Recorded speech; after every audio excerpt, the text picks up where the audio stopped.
The morning after Hazel Bennett turned 18, her stepfather walked into her bedroom carrying a black garbage bag. He didn't speak. He didn't have to. He had been counting down to this day for almost 10 years. Vincent Carter stood in the doorway, broad-shouldered, jaw set, his eyes flat as river stones. He held the bag the way a man holds a hammer he intends to use. He dropped it on the foot of her bed. The plastic crinkled in the silence. "Clothes and personal items," he said. "Leave the furniture." Hazel sat up slowly. She did not ask him why. She already knew. She had known for years. In this house, she had never been a daughter. She had been a problem her mother brought along like an old suitcase that didn't match the new luggage. Vincent had married her mother when Hazel was 3 years old, 2 months after her father died. 2 months after a man named Adrian Bennett walked out onto a construction site in Bridgeport, Connecticut, and never came home. "You have until noon," Vincent said. Then he walked out. The house felt different that morning. The air felt different, like a held breath finally let go, like a clock that had stopped ticking, the kind of quiet that comes only when a long, slow betrayal has finally been completed. Hazel sat on the edge of her bed and stared at the garbage bag. The bag was industrial size, the kind you use for yard waste, for things you do not plan on keeping. She got up. She did not cry. She had not cried in this house in a very long time. Crying was a thing you did when you believed someone was listening. She had stopped believing that around the time she turned 11. She packed quickly. 2 pairs of jeans, a few shirts, underwear, a toothbrush, a hairbrush with 3 teeth missing, her bakery uniform folded once and laid on top. The name patch over the chest pocket read, "Morning Glory" in red stitching. She had worked there for 14 months, part-time, 22 hours a week. They paid her $10 an hour and let her take home the bread that didn't sell. She opened the top drawer of her nightstand. Inside, beneath a stack of old report cards, was a small photograph in a plastic sleeve. She lifted it out and held it carefully by the edges the way her father had taught her to hold things when she was small. Not that she remembered him teaching her, but somehow she had always known.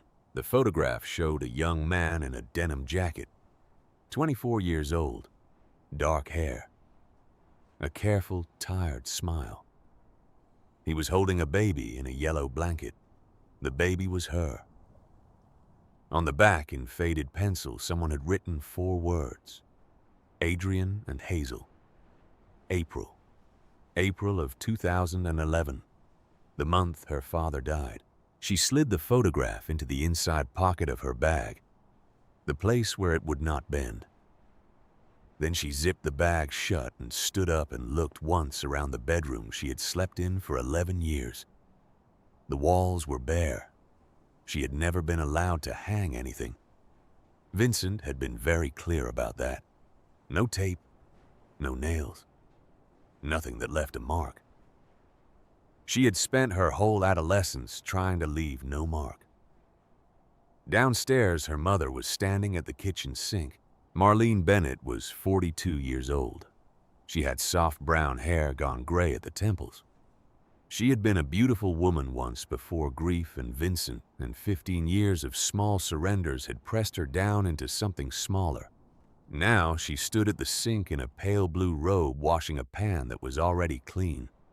Her hands moved in slow, careful circles over the surface. "Mom?" Marlene did not turn around. "Mom, look at me." The water kept running. The circles kept moving. "Mom?" Slowly, Marlene turned off the faucet. She dried her hands on a dish towel. She took longer than she needed to. She folded the towel once. Then she folded it again. Then she turned around. She looked at her daughter for about 1 second. Then her eyes shifted to the floor. "You'll be fine. Marlene said. "You're an adult now." "I have $52, Hazel said. "You have a job." "They give me 22 hours a week." "Vincent says it's time." Hazel looked at her mother. She looked at the woman who had given birth to her. She looked at the face she had searched her whole life for some sign of love, and she saw something in that face that hurt worse than cruelty. She saw relief. It was a small relief, a guilty relief. But it was relief just the same. The relief of a woman who had been waiting to put down a burden for a long, long time. Hazel picked up her bag. She walked past her mother. She walked past the kitchen table where she had eaten standing up for the last decade because Vincent did not like it when she sat. She walked through the living room, past the couch, past the television, past the framed wedding photograph on the wall. She opened the front door. She stepped out into the cold March morning. She pulled the door shut behind her. She did not look back. Her car was parked at the curb.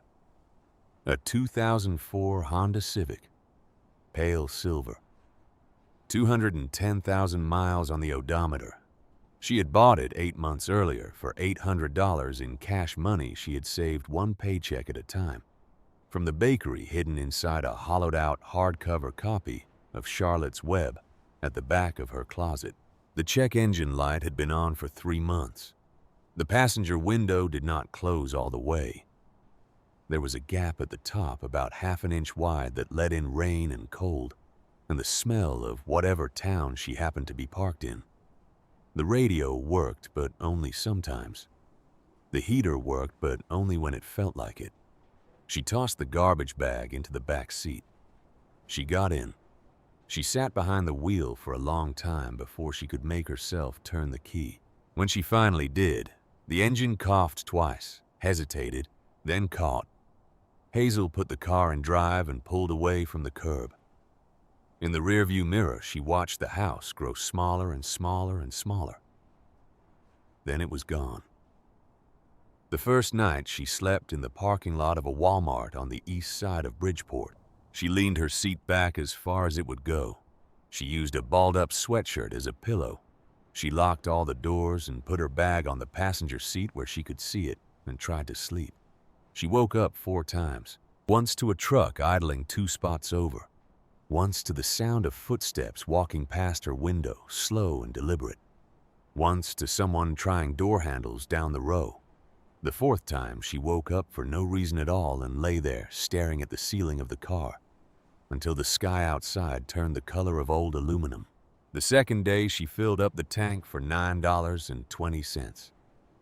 She ate a $1 cheeseburger in the parking lot and scrolled job listings on her phone until the battery hit 11%.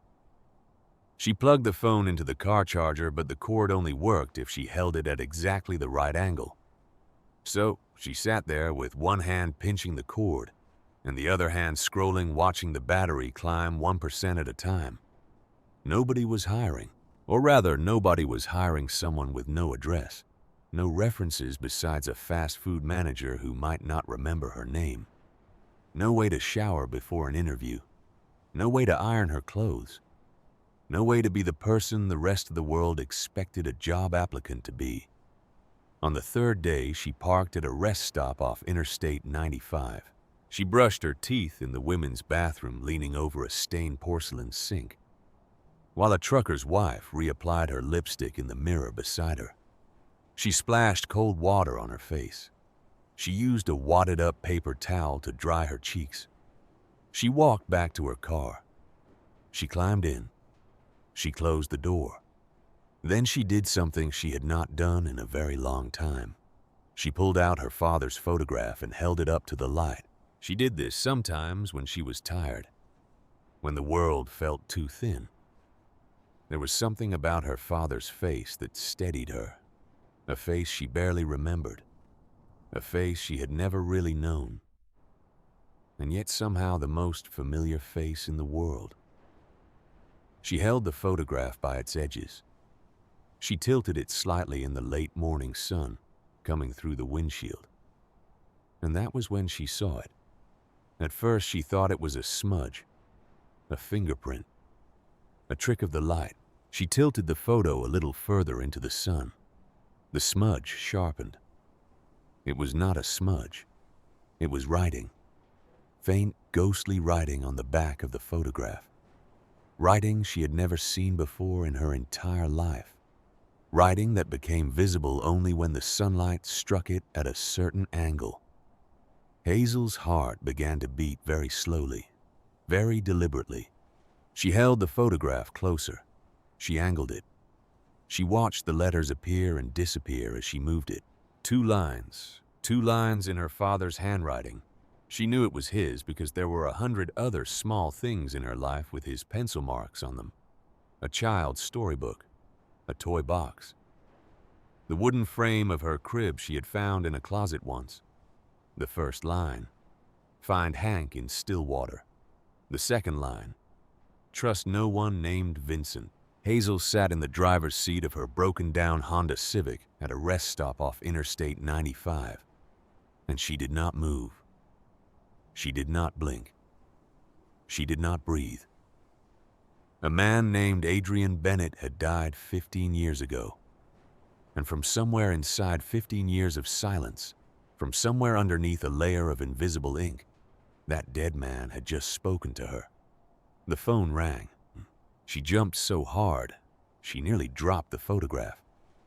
The screen lit up. A number she did not recognize. Area code 802. She did not know what 802 was.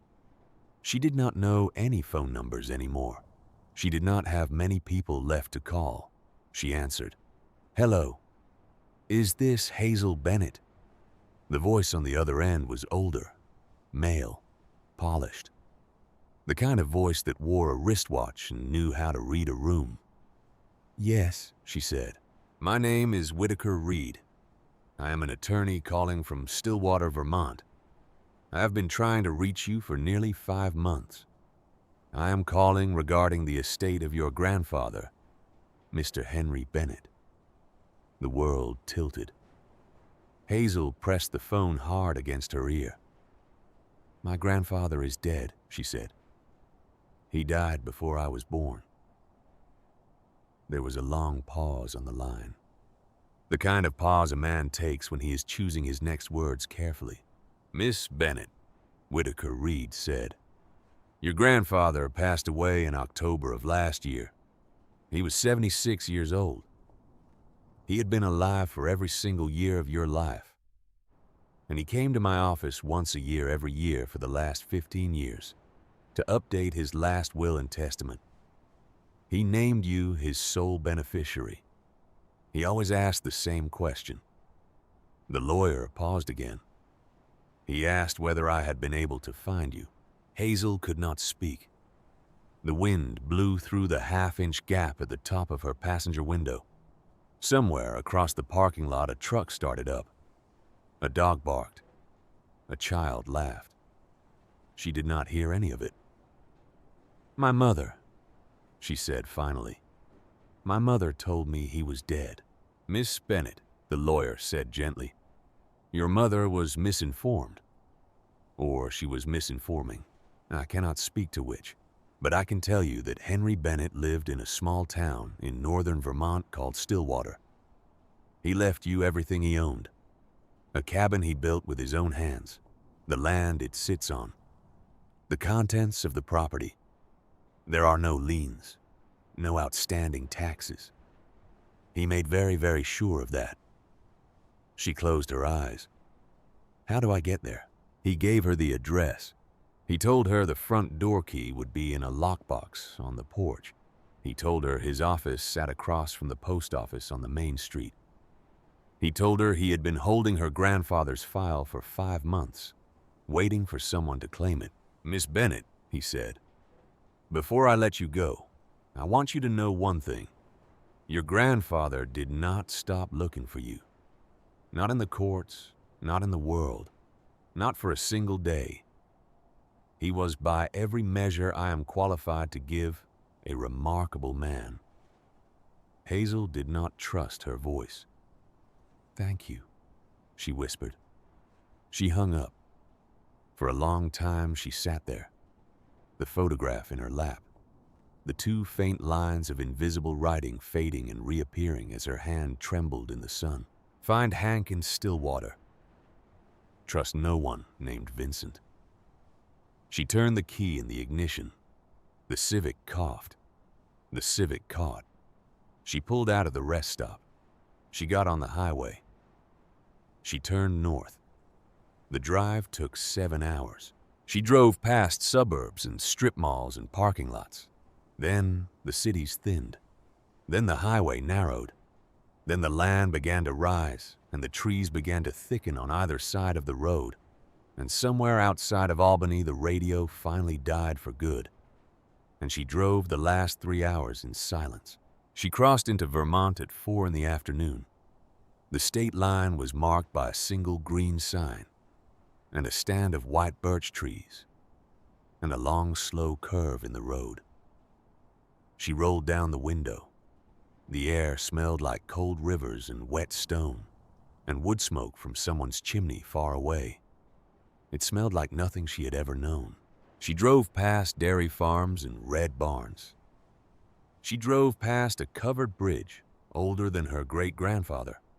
She drove past a roadside diner with a hand-painted sign that read, "Open all year." The road kept narrowing.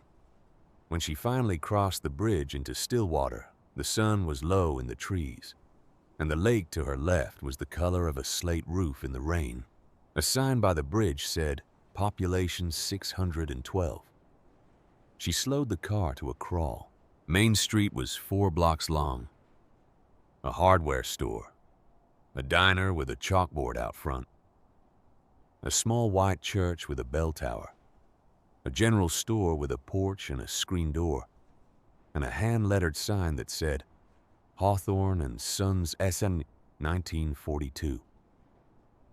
The lawyer's office was already dark. She parked the Civic in front of the general store. She turned off the engine. She sat there for a long moment, both hands on the steering wheel, listening to the engine tick as it cooled. Then she got out of the car. The bell over the door of the general store rang as she stepped inside. A small, clean sound, the kind of sound that belonged to another century. The store smelled like cedar and coffee and old wood polish. The floors were wide planks that had been walked on by 3 generations of feet. The shelves were lined with cans and jars and tins neatly faced, every label turned out. In the back, a wood stove burned quietly. Behind the counter, a woman was stacking boxes of crackers onto a shelf. She was in her early 70s, silver hair pulled back in a long braid, reading glasses pushed up on her forehead. She wore a flannel shirt rolled at the cuffs and a brown leather apron with 2 pockets stitched on the front. She moved the way certain women in their 70s move, unhurried, sure-footed, like someone who has stopped wasting motion a long time ago. She looked up when the bell rang. She looked at Hazel for about 3 seconds. Then her hands went still on the shelf. She set the box down very gently. She came around the end of the counter. She walked toward Hazel slowly, as if any sudden movement might break something in the air between them. She stopped about an arm's length away. She studied Hazel's face. She studied it the way a woman studies a photograph she has been waiting to see for a very long time. "You have his eyes," she said. Her voice was low and steady with a slight catch in it. "Whose eyes?" Hazel asked. "Adrian's," the woman said. "You have Adrian's eyes." Hazel could not move, could not speak. The bell on the door creaked softly in the wind behind her. "My name is Ruth Hawthorne," the woman said. "I was your grandfather's oldest friend in this town. I've been waiting for you to walk through that door for 15 years.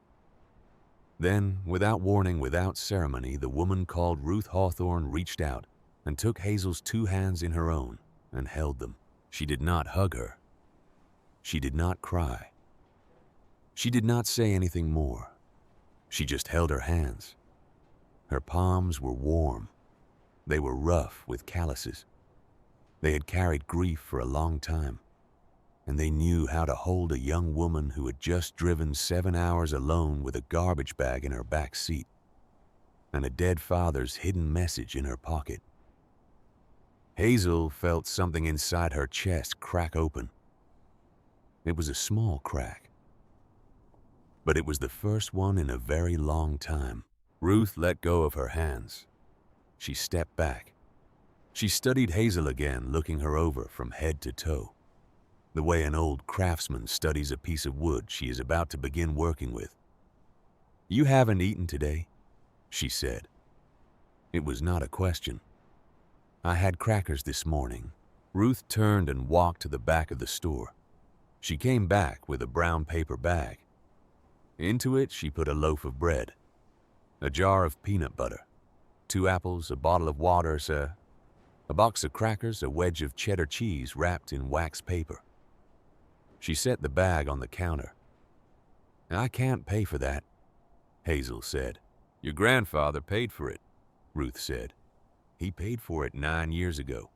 He came in here one afternoon and put $100 on this counter and said, 'Ruth, if she ever comes, you feed her.' I have been setting that money aside ever since. There is more where this came from." Hazel did not know what to say. "Sit down," Ruth said. She nodded toward a small wooden stool near the wood stove. "I want to tell you about your grandfather. And there is no version of this story that I can tell you standing up." Hazel sat. Ruth poured 2 mugs of coffee from a Stain percolator. She handed one to Hazel. She lowered herself onto a second stool across from her and rested her hands on her knees. "Your grandfather," she said, "was the finest carpenter I have ever known." She let that sentence sit in the air. He was the 3rd generation in his family to make his living working wood. His father was a carpenter. His grandfather built churches in this state back when men still built churches by hand. Henry Bennett kept that tradition going for 50 years. He restored more than 40 historic buildings across New England. Town halls, meeting houses, old farmhouses that other people had given up on. He won the Vermont Master Craftsman of the Year award 3 different times. They put him on the cover of Fine Home Building magazine in 2005. He used to keep that magazine in a drawer behind his workbench. He never bragged about it. He just kept it close the way some men keep a folded letter. She took a long sip of her coffee. That is not why he mattered, though. That is just what he did. What he was that was different. Ruth looked at Hazel over the rim of her cup. He was the kind of man who fixed your roof and refused to take payment because he heard your husband had been sick. He was the kind of man who built a wheelchair ramp for the church without ever telling anyone he had done it. He was the kind of man who used to sit on the bench outside this store every morning and drink his coffee and wave at every single car that drove past. Every single one, whether he knew the driver or not. He said it didn't cost him anything to wave. She paused. "He talked about you every day, every single day, for 15 years. He sat right there on that bench, and he told anybody who would listen that one day his granddaughter was going to find her way home. He used to say it the same way every time." Ruth's voice did not break, but something in it bent. "He used to say one of these mornings that car is going to come around the bend and Hazel is going to be in it and the waiting is going to be over." Hazel set down her coffee. Her hands had begun to shake. She put them in her lap to make them stop. "He's dead," she said. "He is. And my mother told me he had been dead for almost 20 years. I know what your mother told you. Why?" Ruth was quiet for a moment.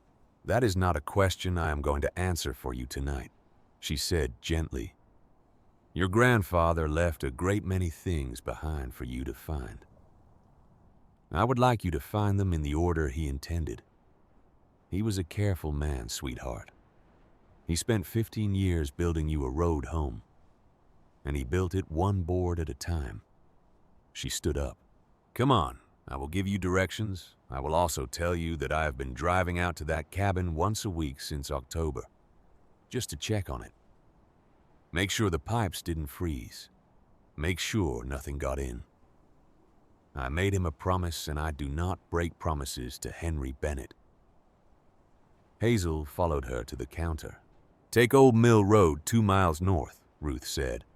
She drew a small map on a scrap of butcher paper. Where the road forks, you take the left, past the dead oak tree, down to the end. There is a mailbox with no name on it. That's the one. She slid the map across the counter. The key is in a lockbox on the porch. The code is the year your father was born. Hazel paused. 1987, she said softly. Ruth nodded. He would have wanted you to know that without being told. Hazel picked up the bag of groceries. She turned to leave. At the door, she stopped. She turned back. Why didn't he just come find me, sir? She said. If he loved me. Why didn't he just come? Ruth Hawthorne looked at her for a long time. He tried, sweetheart, she said. Lord, he tried. There is a story I will tell you when you are ready. But not tonight. Hazel stepped out into the dusk. The bell rang behind her. She drove out of town with the bag of groceries on the passenger seat beside her father's photograph. The road climbed. The houses thinned. The trees closed in on both sides until the sky was just a narrow strip of cobalt overhead. Old Mill Road turned to gravel, then to dirt. The Civic bumped and rattled over the ruts, past a stand of birch trees so wide in the headlights they looked like bone, past a fence line that had not been mended in a long time, past the dead oak tree, gray and twisted, and somehow still standing after maybe a century of winters. The cabin sat at the end of the road. She killed the engine. She got out.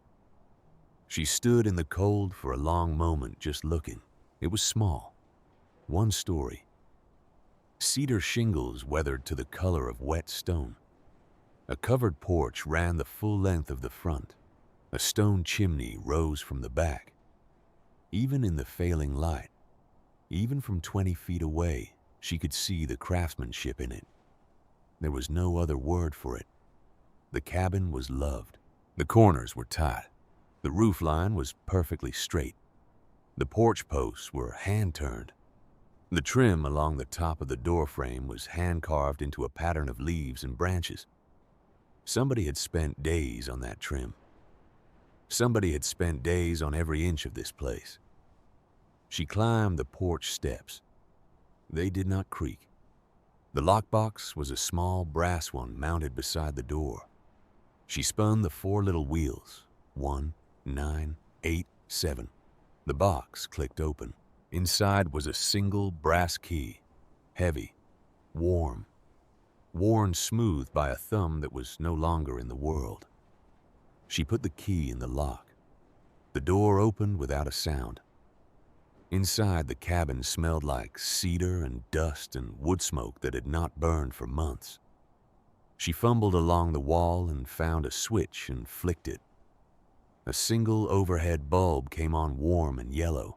The light revealed a small living room, a stone fireplace built from river rock, a worn wooden chair beside it, a small kitchen with a window over the sink, a short hallway leading to a bedroom and a bathroom. Everything plain, everything tight, everything fit together like the inside of a clock. She walked slowly through the rooms. She ran her hand along the shelves. They were level. She opened the kitchen drawers. They slid out without catching. She turned on the faucet. The water sputtered brown for 10 seconds, then ran clear and cold and clean. She turned it off. She walked him back to the living room. Above the fireplace in a simple frame was a photograph.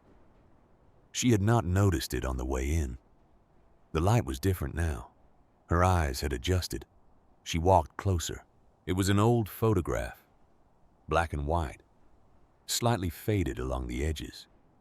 3 men in work clothes stood in front of a white clapboard church. The man on the left was old, maybe in his 60s, suspenders and a cap.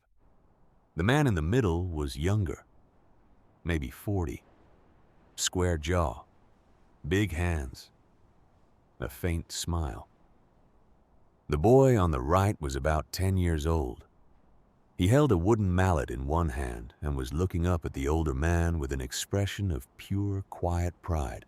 A small white card had been slipped into the bottom of the frame, hand-lettered. The writing was steady and careful. 3 generations of Bennett carpenters, First Methodist of Stillwater. Restoration completed July of 1972. The boy is me. The man is my father. The old man is his father. Hazel touched the glass. The boy in the photograph had her eyes. She stood there for a long, long time. The cabin around her was so quiet she could hear her own heart beating. Finally, she walked over to the wooden chair beside the fireplace. She set the bag of groceries on the small table next to it. She lowered herself into the chair. She leaned back. The chair fit her perfectly. It was sized for someone exactly her height. She closed her eyes for just a moment. She breathed in cedar and dust and silence. And in that silence, she thought for the first time in a very long time that maybe the world was not entirely made of people who did not want her. Then she opened her eyes, and she saw it. The baseboard on the wall across from her sat slightly differently from the others.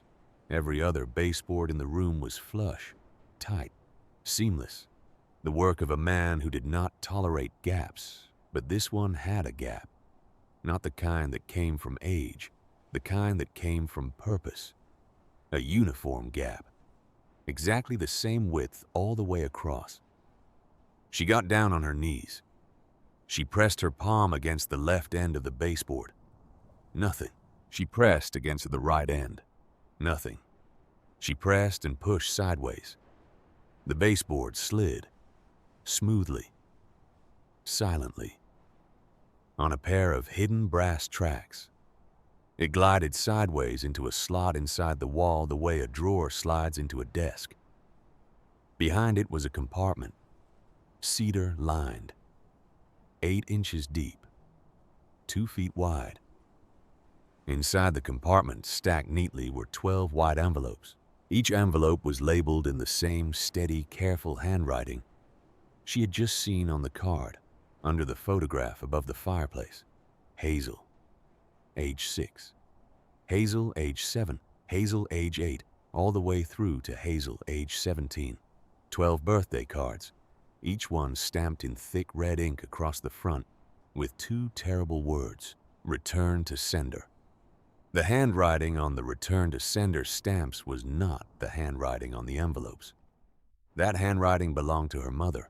Hazel sank slowly down onto the floor of the cabin her grandfather had built and pressed both hands over her mouth. A man she had been told was dead had written her a birthday card every year for 12 years, and her mother had sent every single one of them back. She did not cry yet. She was past the point where crying was a thing she could do quickly. She just sat there on the floor and breathed. After a long time, she reached into the compartment and took out the envelope labeled Hazel, age 6. She opened it. A simple birthday card, a child's drawing of a cake on the front.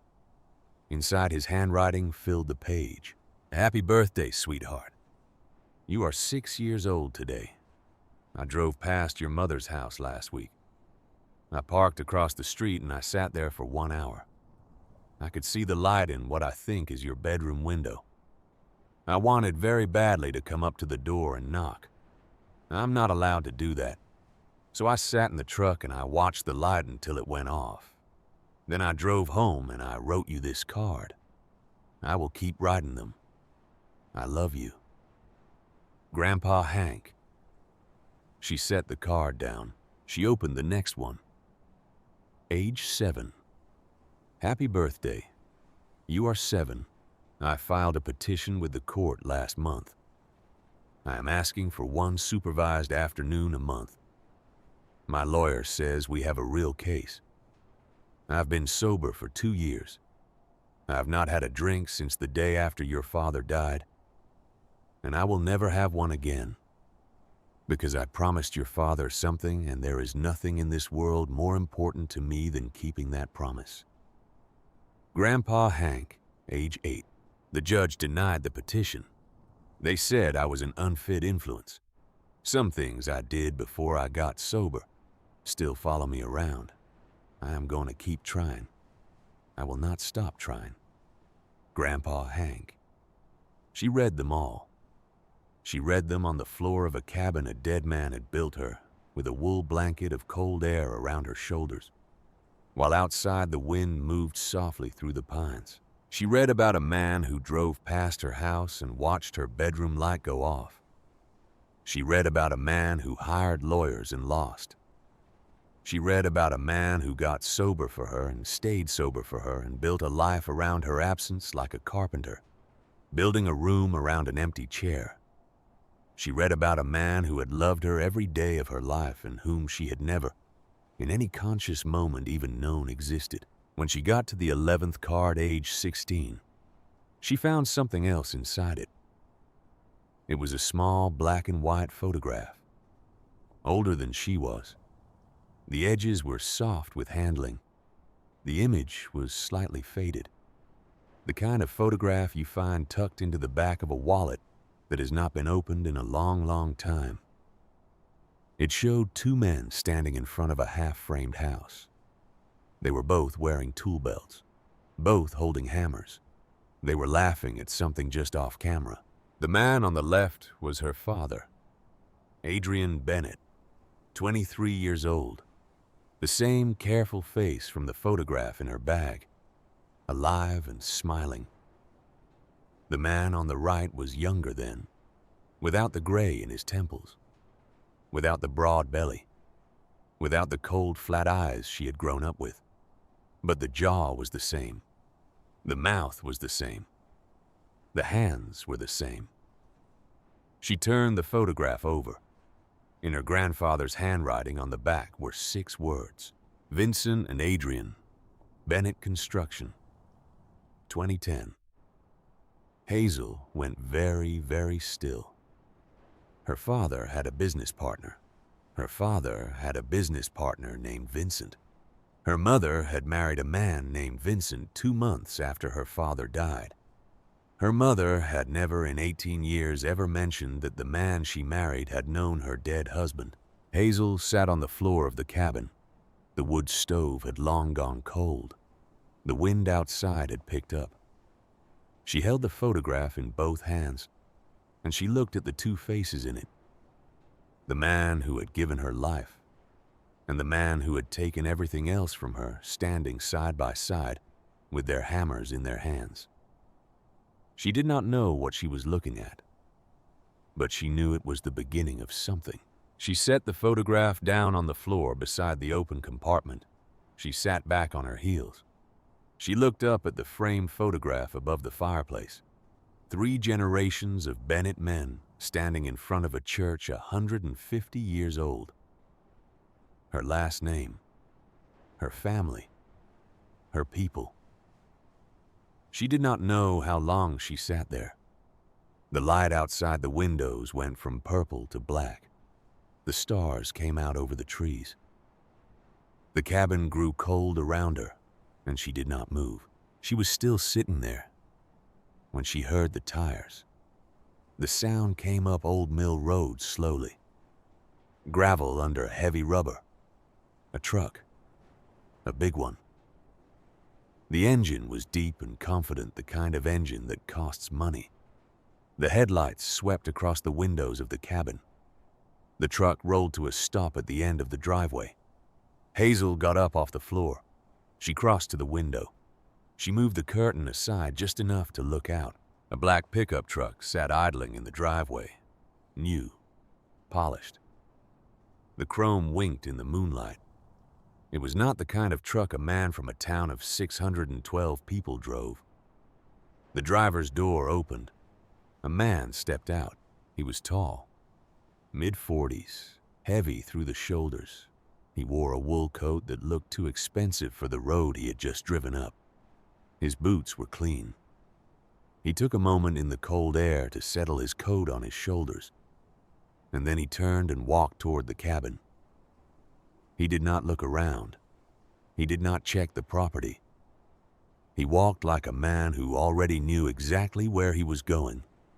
He climbed the porch steps. 3 slow knocks. Hazel did not move. He knocked again. "Miss Bennett," he called through the door. His voice was smooth, practiced, almost kind. "My name is Maddox Sullivan. I represent a private buyer with an interest in this property. I know you just got here. I do not mean to disturb your evening, but I would like to talk with you for just a moment, if I may." She did not answer. "Miss Bennett, I would like to make you an offer. $400,000. Cash. For the cabin and the land. I have the paperwork in the truck. I can have a check in your hand by tomorrow at noon. You will not have to deal with probate. You will not have to deal with taxes. You can walk away from this place a wealthy young woman tonight. I think a girl in your situation should consider that very seriously." She thought about how he had said the words, "your situation." A girl in your situation. She walked to the door. She did not open it. She put her hand flat against the wood. "How did you know I was here?" she said through the door. There was a small pause. "News travels fast in a small town," Maddox Sullivan said. She did not say anything. She did not open the door. After a long moment, he slid a business card under the gap. "Think it over," he said. "I will be in touch." His boots crossed the porch. His door slammed. The truck reversed down the long drive. The taillights disappeared around the bend. Hazel bent down and picked up the card. It was matte black, heavy stock, embossed lettering. Maddox Sullivan, Sullivan Properties, LLC Acquisitions. There was a phone number. There was no address. There was no website. She turned the card over in her hand. The back was blank. She stood at the door for a long moment. Then she put on her jacket. She put the card in her pocket. She picked up the photograph of her father and his business partner. She slid it into her jacket pocket. She put the brass key in her hand. She locked the cabin behind her. She got in the Civic. She did not turn the headlights on for the first quarter mile. She let her eyes adjust. She drove by moonlight and memory until she was almost down to the main road. And then she eased the lights on low and rolled into Stillwater the back way, the way Ruth had said her grandfather used to come into town, when he did not want to be seen. The black truck was not on Main Street. She drove past the dark windows of the lawyer's office, past the church, past the general store. She turned onto Route 12 and headed out the other side of town, away from the lake into the hills. 4 miles down the road, there was a roadside diner, a hand-painted wooden sign on a post, Birch and Bone. The lot held 7 cars. One of them was a black pickup truck with new chrome and out-of-state plates. Hazel pulled off into a turnout 50 yards down the road. She killed the engine. She killed the lights. She got out of the car. She walked along the shoulder in the dark until she was just across the road from the diner. The big front window of the Birch and Bone glowed warm against the night. She could see inside. She could see the booths and the counter and the waitress moving with a coffee pot. She could see the back of a man in a wool coat sitting in the corner booth. Maddox Sullivan. Across the booth from him, facing the window, sat another man, Hazel knew that man. She knew the broad shoulders. She knew the set of the jaw. She knew the flat river-stone eyes. Vincent Carter was sitting in a roadside diner in a town in Vermont, 6 hours from his house in Connecticut, eating a piece of pie and talking quietly to the man who had just offered her $400,000 for her grandfather's cabin. He glanced toward the window. Hazel stepped back into the dark. She walked slowly back to her car. She got in. She sat there for a long time in the cold, breathing white into the steering wheel. Her father had left her a message on the back of a photograph. Trust no one named Vincent. Vincent had thrown her out of his house at noon on a Wednesday with a black garbage bag and $52. And 6 hours later, Vincent had been on the road north before she had even known where she was going. He had known she was coming here. He had known about this place. He had been waiting for this day, the day she turned 18, for 15 long years. And whatever it was he wanted from her grandfather's cabin, he wanted it badly enough to follow her into the dark. Hazel Bennett put her hands on the steering wheel of the broken-down Honda Civic. Her dead grandfather's birthday money had paid the gas to drive here, and she stared out the windshield at a small white church on a hill she had never seen before in her life. And for the first time since the morning her stepfather had walked into her bedroom, carrying a garbage bag, she understood something. She had not been thrown out of that house.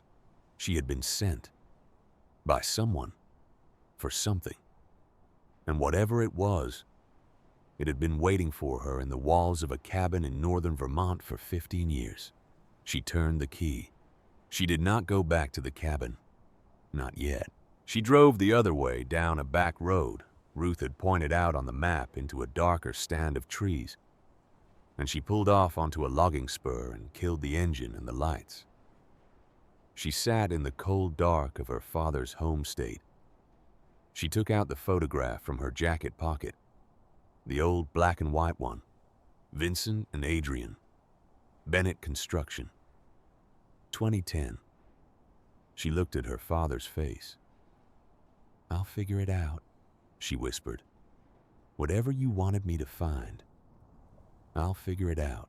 The Vermont wind moved through the pines outside the car, and somewhere 15 years ago, a man with a bronze plaque for master craftsman and a pencil in his shirt pocket had begun to build her a road home. One board, one nail, 1 year, one hidden compartment at a time. She did not know it yet, but the next compartment was waiting for her under the kitchen sink, and inside it were 200 pages of evidence that would change everything she had ever believed about the day her father died. Hazel did not sleep that night. She drove back to the cabin through a moonless dark. She locked the door behind her. She pulled the wooden chair across the room and wedged the back of it under the doorknob. She turned off every light. She sat on the floor beside the cold fireplace with her father's photograph in one hand and the business card in the other. And she waited for morning. Morning came slow, the kind of slow that only comes in Vermont in late March. The sky did not so much brighten as soften gray on gray like a curtain being lifted by hand. The first birds started somewhere out in the pines. A crow called once, then went silent. Around 6, she got up. Her knees ached. Her back ached. The cabin was cold enough that she could see her breath. She went to the kitchen sink. She turned on the faucet. She splashed cold water on her face and dried her face on her sleeve. Then she stood very still, and she looked at the cabinet beneath the sink. It was a single panel of cedar, the same grain as everything else in the kitchen, the same warm tone, the same precise fit. But it sat in its frame just a little differently from the other cabinets. Not enough that anyone would notice, just enough that someone who was looking for it would. Hazel knelt down. She pressed her palm against the bottom edge of the panel. It gave, just slightly. The smallest possible amount of travel. She pressed harder. The panel tilted forward on a hidden hinge. It swung down and away from the cabinet, like a small drawbridge revealing a deep, dark space behind the plumbing. She reached in.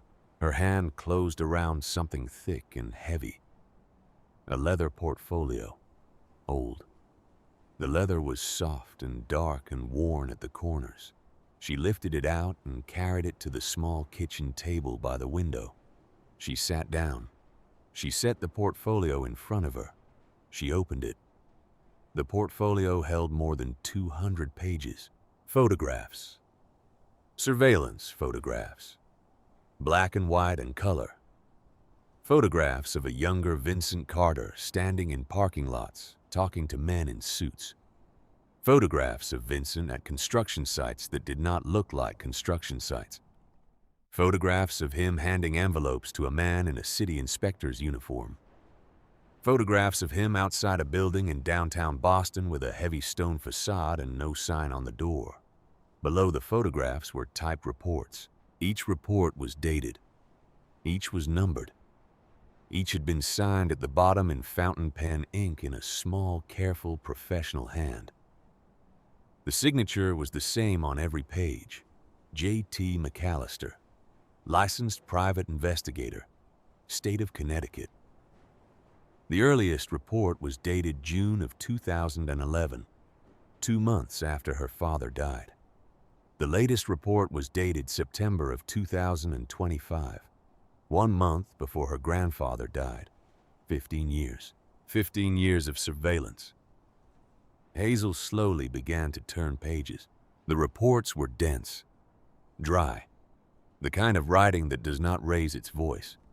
Subject met with unknown party at the corner of Hanover and Salem at 8:46 p.m. Subject entered the premises of Falcone Imports, LLC, at 4:11 p.m. and exited at 5:23 p.m. carrying a brown leather briefcase he did not have on entry. Subject was observed depositing the sum of $46,000 in cash into an account at Connecticut Savings under the corporate name Bennett Construction Holdings on the morning of October 4th. Page after page after page. A second man. A second life. Hazel had grown up across the dinner table from this man, and she had never known him at all. About 50 pages in the tone of the reports changed. A new folder. Tabbed in red. OSHA incident. April 14, 2011. She turned the tab. The first document was a copy of an official accident report from the Occupational Safety and Health Administration. The site was a 4-story commercial build in Bridgeport. The casualty was Adrian Bennett, age 24, foreman. The report had been stamped. Case closed. Accident accidental. The next page was a second report. This one had not been stamped. This one had a different case number, a different inspector's signature, and in red pencil along the top margin a single line of handwriting. Original draft. Buried by site counsel. Recovered via FOIA request. October 2013. Hazel read the report twice. She read it a third time to be sure. The original draft, written by the first inspector on the scene, was clear and specific. The scaffold bracket that had not failed from age or stress or weather. The bolts that anchored it to the building had been deliberately removed. Each had been replaced with a shorter bolt threaded only halfway into the anchor. The shorter bolts had held the structure in place under low load, but were guaranteed to fail under any meaningful weight or movement. In the inspector's professional opinion, the modification had been carried out in the 8 to 12 hours before the collapse. The inspector estimated that the work would have required basic knowledge of construction. Hardware, a single hex wrench in approximately 20 minutes. The inspector listed his recommendation in plain language. This collapse should be investigated as a homicide. The recommendation had been crossed out in a different pen, and a typed memo had been clipped to the back of the report. The memo was on the letterhead of a law firm. It was a settlement offer. $40,000 to the family of the deceased. A non-disclosure agreement covering all parties. A request that the original inspector be reassigned. The signatures at the bottom of the settlement were the contractors, the property owners, and one more, Vincent Carter, listed as authorized signatory for Bennett Construction. 2 months before he became Hazel's stepfather, Vincent Carter had personally signed off on the settlement that buried the truth about her father's death. Hazel closed the portfolio. She put both hands flat on the table. She did not move. The first emotion did not come right away. The first thing she felt was a cold, clear stillness, like the inside of a window the moment before it cracks, like a held note that has not yet begun to fall. After a long while, the second feeling came. It was rage. Not the loud kind, the other kind, the patient kind, the kind that knows it has all day. She got up from the table. She put on her jacket. She walked out onto the porch. The morning had fully arrived. The pines stood quiet and tall. A thin band of mist lay across the valley below, and through it she could see the tin roof of Ruth Hawthorne's store 4 miles away catching the first sunlight. She thought about a girl 3 years old in a yellow blanket. She thought about her father, 24 years old, climbing a scaffold he believed in. She thought about a man with 20 minutes and a hex wrench working in the dark the night before. She walked back inside. She picked up the phone.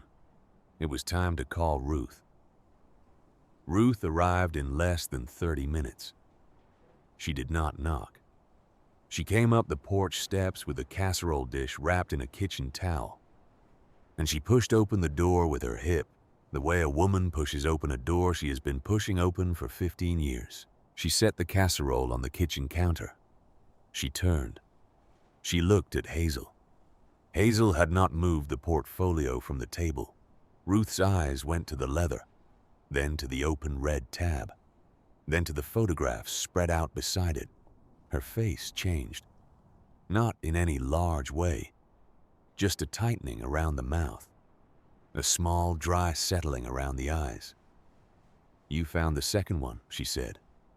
Hazel nodded. "Under the sink." "Under the sink," Ruth repeated. "He always said that one was the hardest to build. He said the plumbing fought him every step of the way." She crossed the room. She lowered herself slowly into the chair across from Hazel. For a long moment, she did not speak. Then she reached out and laid one rough hand on top of the leather portfolio. "He knew," she said, "from the first week. He looked at the scaffold himself. He went down to that site 3 days after they buried Adrian, before the contractor had it hauled away. He stood in the rubble for 45 minutes. He came back to my kitchen that night, and he sat in that chair you are sitting in now, and he put his head in his hands and he said, 'Ruth, my boy did not fall. My boy was pushed.'" Hazel did not speak. He went to the police the next morning. "The sheriff in your mother's town was a man named Conroy. Henry told him everything. He showed him photographs of the bolts. He showed him the math. Conroy listened to him for an hour, took notes, said he would look into it." Ruth's hand had not moved from the portfolio. 3 weeks later, the official report came back. Accident. Accidental. No further investigation. No criminal referral. Case closed. "Was the sheriff dirty?" Hazel asked.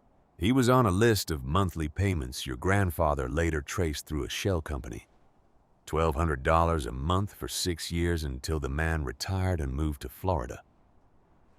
There is a copy of the wire transfer schedule somewhere in that portfolio." Hazel pressed her fingers against her eyes. "What about the other inspector?" she said. "The one who wrote the real report." "Mr. McAllister tracked him down 2 years later. He lives in Maine now. He had been quietly demoted, transferred, and then encouraged to retire. He gave a sworn statement to your grandfather's lawyer. It is in there too. Tab marked W3. Hazel turned the page. Tab marked W3. A 4-page sworn affidavit notarized in Bangor in 2014. Then why didn't anything happen? She said. Because your grandfather was a 62-year-old retired carpenter with a drinking problem in his recent past and a granddaughter being raised by the man he was trying to put in prison. The minute he started making real noise, your mother filed for a restraining order. She testified that Henry had appeared at the house intoxicated. She testified that he had made threats against the family. Ruth paused. Henry had not had a drink in 2.5 years. Did he have a lawyer? He had a lawyer. He had a good one, in fact. The lawyer was a young man named Whitaker Reed who took the case for almost nothing because he believed Henry. They lost anyway. The judge issued the restraining order, 200 feet at all times. Any contact, including by mail, would result in arrest. Ruth folded her hands on the table. That is when your grandfather stopped fighting in the courts and started building, Hazel said. And started building. Hazel looked around the kitchen, the cabinets that opened smoothly, the drawers that did not stick, the window that fit so well in its frame that no draft came through, the hand-carved trim above the doorway, the fitted joints, the seamless, level shelves. Every inch of this cabin had been built by a man who could not reach her. Every nail had been driven by a man who refused on principle to stop trying. Why do you still have the casserole on the counter? Hazel said softly. Ruth let out a small breath that was not quite a laugh. Because I have known you for less than 14 hours, sweetheart. And I have already decided that I'm going to feed you, whether you want me to or not. She got up. She unwrapped the casserole. She put it in the small wall oven and turned the dial to 225. While the oven warmed, she went to the front window and looked out at the long dirt road. There was a black truck out here last night, she said without turning around. How did you know? Charlie at the gas station called me. He noticed the plates. It was Vincent. He met a man in the diner outside town. The man came to the door first, offered me $400,000 for the cabin. Ruth nodded slowly. They are going to come back, she said. I know. They are going to come back harder, and they are going to come back colder. And they are going to come back with men who are not paid to take no for an answer. I know. Ruth turned from the window. Your grandfather knew that too, sweetheart. That is why he did not put any of this in a bank. That is why he did not give it to a lawyer. That is why he put it in the walls of a house that nobody who wanted it knew existed. She came back to the table. Listen to me, Hazel. There are more compartments. He told me there were 7. He did not tell me where, and he did not tell me what was in them. He said it had to be you. He said the order was important. He said the order was the whole point. Why? Because he wanted you to feel the size of what he had carried. He wanted you to walk through it the way he had walked through it. He said, if I told you everything at once, it would be a wave. He wanted it to be a road. Hazel nodded slowly. She got up from the table. She walked into the bedroom. The bedroom was the smallest room in the cabin. A narrow window faced the back of the property where a single old oak tree spread its arms out wide above a clearing of last year's leaves. The closet held only a hanging rod. There was no bed yet. Her duffel bag still sat on the floor where she had dropped it the night before. She walked the perimeter of the room slowly. She pressed her hand against each wall. She knocked. She listened. She ran her fingers along the trim. She got down on her knees and checked the baseboards. Nothing moved. She stood back up. She looked at the window. She looked at the floor. She looked at the closet. The closet had a hanging rod. Below the rod, the back wall of the closet was a single broad cedar panel. She stepped inside the closet. She pressed her palm against the panel. She pressed at the top. She pressed in the middle. She pressed at the bottom. The bottom right corner gave just barely. She felt along the trim until she found a small wooden button recessed flush with the wood. She pressed it. The panel swung silently inward. Inside was a compartment deeper than the others, about 20 inches deep. The cedar lining smelled clean and dry. She reached inside. Her hand closed around a stack of envelopes tied together with kitchen string. She pulled them out. She carried them to the kitchen table. Ruth looked up from the oven. Hazel set the bundle down. She cut the string with her thumbnail. The first envelope on top was old, older than the others. The paper had yellowed. The corners were soft with handling. The envelope had been opened and resealed many times. Whoever had been carrying this letter had been carrying it for a long time. The handwriting on the front was not her grandfather's. It was younger, faster, done in pencil. 3 words. To my dad. Hazel went still. Ruth, watching from across the kitchen, slowly took the oven mitts off her hands and set them down on the counter. She did not speak. Hazel opened the envelope.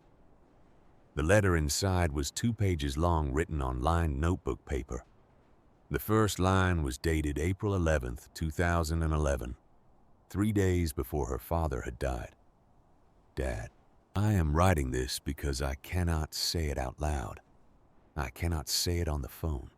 I cannot risk anyone hearing me. I'm going to put this letter in the small toolbox in the truck under the tray, and the next time you come down to see the baby, I am going to give it to you. If I forget or if I cannot, then I want this letter to find you anyway. So I am writing it on paper and not on a screen. There is no record of what I am about to say. Dad Vincent is dirty. I'm writing this because I cannot say it out loud. I cannot say it on the phone. I cannot risk anyone hearing me. I'm going to put this letter in the small toolbox in the truck under the tray, and the next time you come down to see the baby, I am going to give it to you. If I forget or if I cannot, then I want this letter to find you anyway. So I'm writing it on paper and not on a screen. There is no record of what I'm about to say. Dad Vincent is dirty. I have suspected for a long time. I have known for 2 weeks. I do not yet have the full picture, but I have the shape of it. He is using Bennett Construction as a laundry. He is overbilling on city projects, kicking back to a name in Boston. I will not write here. He is moving money through 3 shell companies. He is bribing a building inspector and at least 1 alderman. The contracts we have been winning that I could not understand the contracts. That were too easy, the bids we should not have gotten. That is why. I went to the office yesterday after he had left. I opened the second drawer of the file cabinet. I made copies. They are in the toolbox, under the tray, with this letter. I confronted him today. I did not show him the copies. I am not that stupid. I told him I had been looking at the books and that the numbers did not add up and that I wanted to bring in an outside accountant. I told him we needed to start over and clean. He stood up from his desk. He came around to my side. He put his hand on my shoulder. He smiled at me. He said this. He said Adrian accidents happen on construction sites all the time. He said it gentle, like he was telling me to be careful in the rain. Dad, I am going to the police on Monday. I am going to the FBI on Tuesday if the police are no good. I want a paper trail with my name on it. I want to be on record.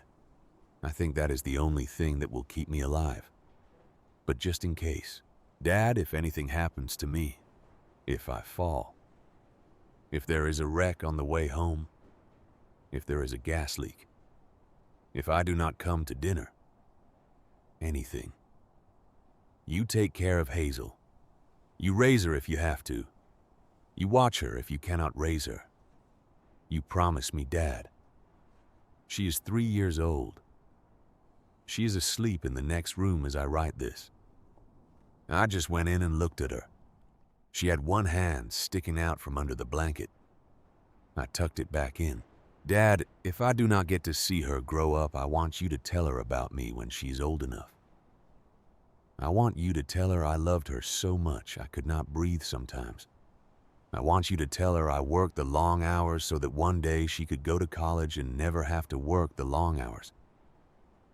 And Dad, if something does happen, promise me you will make sure she knows the truth about the company, about Vincent, about all of it. She will be small for a long time. She will not be ready for a long time. But one day she will be old enough, and on that day, I want her to know. I want my daughter to know that her father did not die because of a bad scaffold. I want my daughter to know that her father died because he was an honest man. Promise me, Dad. I love you. I will see you Sunday. Adrian. Hazel finished the last line. She set the letter down very carefully. The way you set down something that is older than you and more important than you and made of paper that should not be torn. She put both her hands flat on the table on either side of the letter. She did not speak. Her shoulders began to shake. Slowly at first, then harder. The first tear hit the table and bloomed into a small dark circle on the wood. Then she put her head down on her arms and she cried. She cried for a young man she had never known. She cried for a young man who had walked into his daughter's bedroom on a Monday night in 2011 and tucked her hand back under the blanket and gone back to the kitchen and written a letter about his own murder. She cried for a father who, even knowing he was going to die, had spent the last lines of his letter not on himself, but on her. She cried for everything she had been told and everything she had been taught, and the 18 years she had spent believing that her father was a dead man who had simply slipped off a piece of metal at the wrong moment. Her father had not slipped. Her father had been killed by the man she had grown up calling her stepfather, by the man who had thrown her out of his house 6 days ago with a black plastic bag. Ruth was already there beside her. The old woman had crossed the kitchen without making a sound. She lowered herself slowly into the chair next to Hazel. She did not touch her at first. She just sat. After a minute, she put one large, warm hand flat in the middle of Hazel's back, between her shoulder blades, and she left it there. The way Hazel imagined a grandmother does, the way she had read about but never been shown. Hazel cried for a long time. When the crying stopped, Ruth still did not speak. She got up. She walked to the counter. She poured a glass of water. She set it in front of Hazel. Hazel drank it in 2 long swallows. Ruth sat back down. "Sweetheart," Ruth said gently, "your grandfather had that letter for 15 years. He read it once a week. I saw him do it. He would sit by the fire with a cup of coffee and the letter in his lap, and he would read it through, and then he would fold it back up and put it in his shirt pocket over his heart, and he would sit there for the rest of the morning." Hazel nodded. "He kept the promise, didn't he?" she whispered. "Every word of it," Ruth said. "Every single word." Hazel did not speak for a while. She looked at her father's handwriting on the page, at the small loops in the letter L, at the way he crossed his T's a little high, at the way the last line, his name, leaned slightly to the right, as if his hand had been moving faster by the end. After a long minute, she lifted her head. She wiped her face with the back of her wrist. She looked at Ruth. "I need to call my mother," she said. Ruth was quiet for a moment. Then she nodded slowly. "I think you do." Marlene Bennett arrived in Stillwater 8 hours later. She had driven up alone. The silver sedan she pulled into the driveway was the car that had sat in the garage in Bridgeport for 10 years, the car Vincent let her drive on Saturdays. She parked beside the Civic. She turned the engine off. She sat behind the wheel for a long time before she could make herself get out. Hazel watched her from the porch. It had taken her 2 hours on the phone to get her mother to come. The first hour, her mother had said no. The second hour, her mother had said maybe. The third hour, her mother had said she would have to wait until Vincent was at a meeting. And then she would have to lie about where she was going. And she did not know if she could lie that well. Hazel had said only one thing on the phone that finally moved her. She had said, "Mom, I have the letter Dad wrote 3 days before he died." There had been silence on the other end of the line for 30 long seconds. Then her mother had said, "Give me 8 hours." The car door opened. Marlene Bennett climbed out into the cold Vermont evening. She was wearing a dark coat and the same pale gray scarf she had worn for 10 winters. Her hair was pulled back. Her face was the color of paper. She looked up at the cabin. She looked at the porch. She looked at her daughter standing there. Then her eyes traveled slowly across the front of the cabin. The carved trim, the hand-turned posts, the straight true line of the roof, the careful, loving fit of every single board. Her mouth opened. Her mouth closed. "My God," she said softly. "He built this for you." "Yes," Hazel said. Marlene came up the porch steps. She did not move to embrace her daughter. She did not try. She knew better. She stopped 2 feet away and held her own elbows like she was cold. "Show me," she said. "Show me everything." Hazel showed her. She showed her the photograph above the fireplace, the 3 generations of Bennett carpenters in front of the white church. She showed her the first compartment behind the baseboard. She showed her the birthday cards with the words "Return to Sender" stamped in her own handwriting across the front. She showed her the black and white photograph of Vincent and Adrian side by side with their hammers. She showed her the leather portfolio, the surveillance reports, the OSHA report, the settlement with Vincent's signature on it. She showed her last the letter from Adrian to his father, written 3 days before he died. Marlene Bennett read the letter standing in the kitchen beside the small wooden table in the soft gold light of a hanging lamp that her father-in-law had wired himself. She read it once. She read it again. She read it a third time, and on the third, reading somewhere in the second page, her knees gave out beneath her. Hazel and Ruth caught her one under each arm and lowered her gently into the chair. Marlene did not cry. The crying did not come, not yet. The shock had not unlocked. Her face was the color of old parchment. Her hands sat in her lap, palms up like the hands of a woman in a church pew who has been waiting too long to pray. She finally lifted her eyes. She looked at her daughter. "Hazel," she whispered. "Yes. I want to tell you something, and I want you to listen all the way through. I do not deserve to be heard, but I want you to hear me anyway because what I am about to say is the truth. And I have not told you the truth since you were 3 years old." Hazel sat down in the chair across from her. Ruth quietly stepped out of the room and onto the porch and closed the door behind her. Mother and daughter sat at the kitchen table in a cabin a dead man had built. And slowly, in a voice so soft it was almost not a voice at all, Marlene Bennett began to speak. "When your father died," she said, "I was 24 years old. I had a 3-year-old daughter. I had no parents of my own. I had been a waitress for 6 years before I met him. I had $3,000 in a savings account. She closed her eyes. Vincent came to the funeral. He gave the eulogy. He cried. He hugged me. He told me he had been your father's best friend. He told me he was going to take care of us.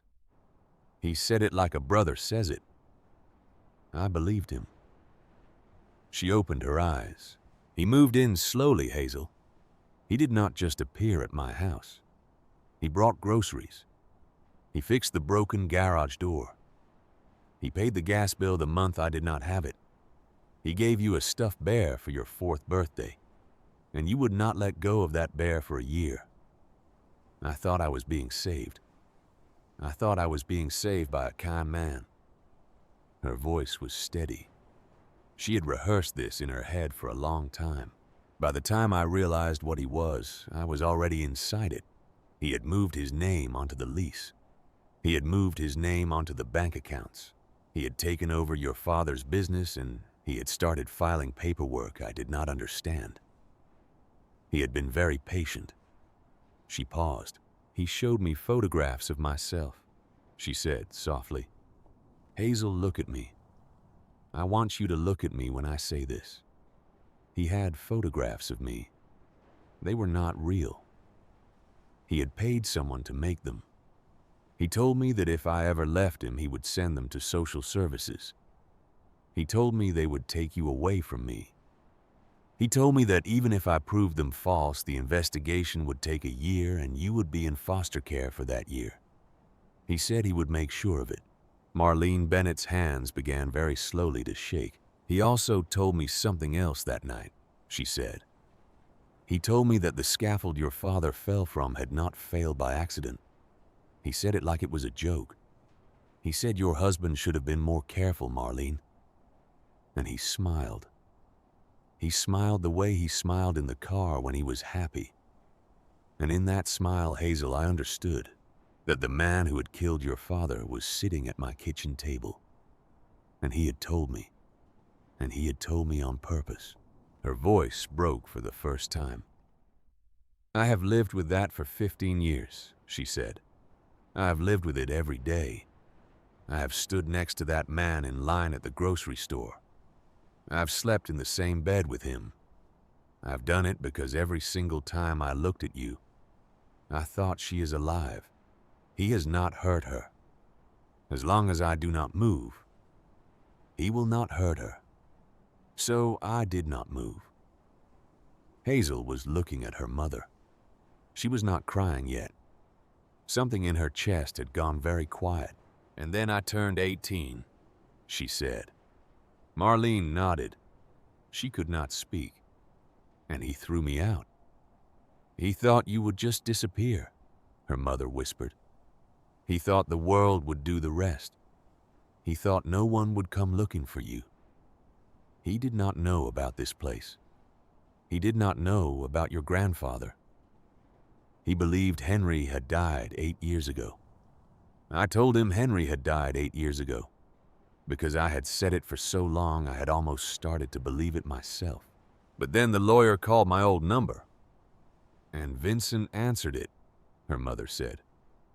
He answered it the morning of your 18th birthday. Hazel closed her eyes. And he heard the message, Marlene said. He heard the lawyer say your grandfather's name.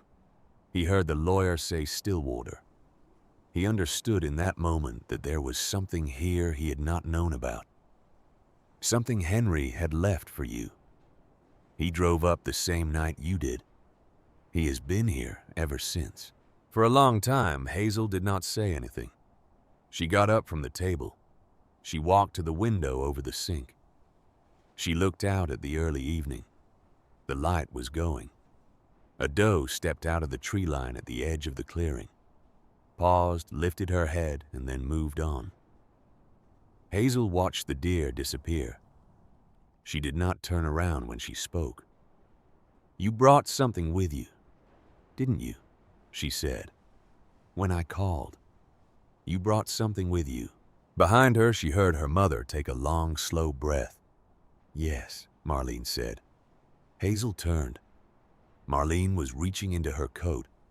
She pulled out a thick manila envelope folded once. It was creased and worn at the corners. It looked like it had been folded into a coat pocket and taken back out and refolded 100 times.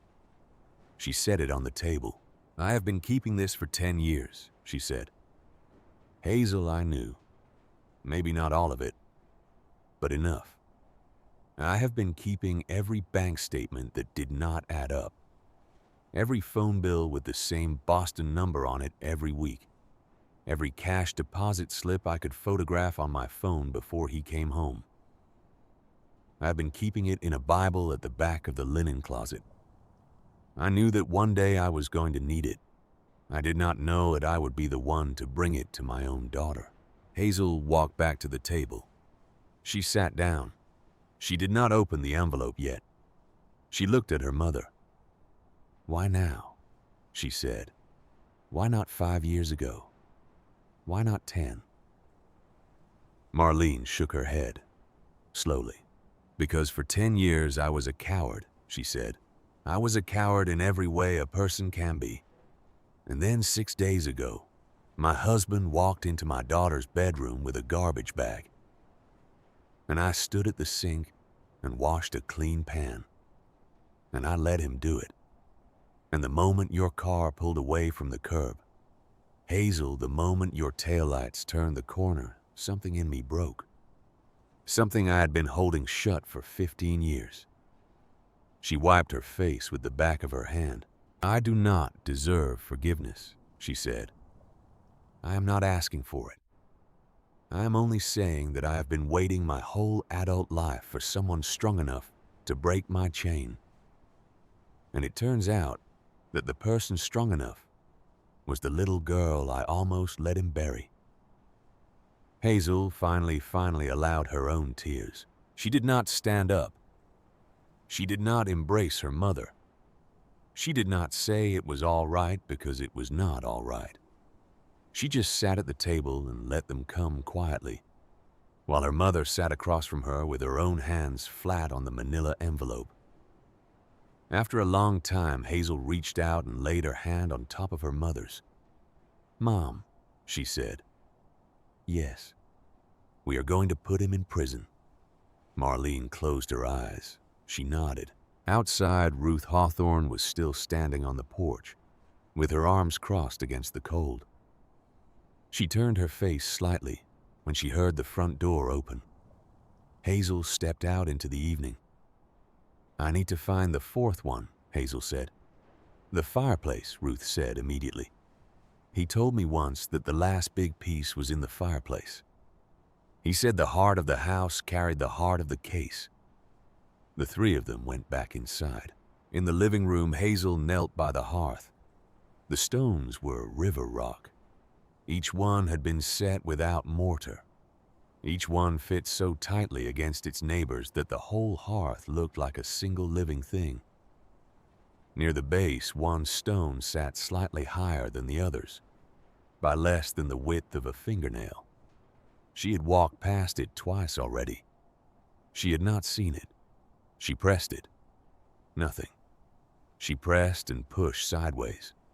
The stone shifted. She worked it free. She set it on the floor. Beneath it was a brass handle recessed flush into a hardwood panel. She pulled. A section of the subfloor lifted on hidden hinges. The compartment beneath was the size of a small footlocker. Inside, neatly stacked, were 3 things. A heavy canvas bank bag, from the weight of it full of cash, a leather-bound notebook, dog-eared and worn, and a single sealed envelope addressed in her grandfather's handwriting to a man named Sterling Whitman. Hazel lifted the notebook first. She opened to the front page. Her grandfather's careful handwriting filled it. The first line said, "The plan." The second line said, "If you are reading this, then I am dead, and Hazel is here, and the time has come." The third line said, "Sterling Whitman is a retired special agent of the Federal Bureau of Investigation. He has been working with me on this case quietly for the last 5 years. He lives in Burlington. The phone number is on the inside back cover. You may call him at any hour of any day. He is waiting for your call." Hazel read it 3 times. The phone in her pocket buzzed. She pulled it out. It was a text message from a number she did not recognize. It read, "Miss Bennett, beautiful country up here. 24 hours. Give us what is in the house. All of it. Walk away. Or we make it the kind of accident your father had." She lifted her eyes to the front window. At the end of the long driveway where the gravel met the dirt road, a black pickup truck was idling with its headlights on. Behind it, a second truck. Behind that one, a third. 3 sets of headlights, burning steady in the falling Vermont dark, pointed straight at the cabin. A master carpenter had spent 15 years building for his only granddaughter, Hazel Bennett, 18 years old. Daughter of a murdered man, granddaughter of a man who had refused to lose, stepped back from the window. She picked up the leather-bound notebook. She opened the inside back cover. She looked at the phone number written there in her grandfather's careful hand, and she reached for her phone. Hazel dialed the number. It rang once. It rang twice. On the 3rd ring, a man answered. "This is Sterling Whitman." The voice was older. Calm. The kind of calm that does not come from nature. The kind of calm a man earns over 30 years of doing difficult work in difficult rooms. "Mr. Whitman," Hazel said. "My name is Hazel Bennett. I am Henry Bennett's granddaughter. I am calling from his cabin in Stillwater." There was a small pause on the other end of the line. Then a long, slow exhalation. The sound of a man who has been holding a breath for 5 months. "Miss Bennett," Sterling Whitman said, "I have been waiting for this call since the morning your grandfather died. Are you safe? There are 3 trucks at the end of my driveway. Are the doors locked?" "Yes." "Are you alone?" "I am with my mother." "And with Ruth Hawthorne." A second pause, shorter. "Then you are not alone and you are not unprotected. Ruth Hawthorne has been watching that property for 15 years. Tell her to call Garrett Mercer right now. Garrett will know what to do." Hazel looked across the room. Ruth was already at the front window. Ruth turned. Their eyes met. Ruth nodded once slowly the way an old soldier nods when the orders have not yet been spoken, but are already understood. Ruth went to her own phone. "Mr. Whitman," Hazel said. "What do I do?" "You do exactly what your grandfather designed you to do, Miss Bennett. You bring me the evidence, in person, to the United States Attorney's Office in Burlington, tomorrow morning. Once that material is in federal hands, no county sheriff, no state judge, no private buyer can ever bury it again. You understand?" "Yes. Your grandfather and I spent 5 years preparing for tomorrow. He did the inside work. I did the outside work. The case is built. We are missing one thing and one thing only.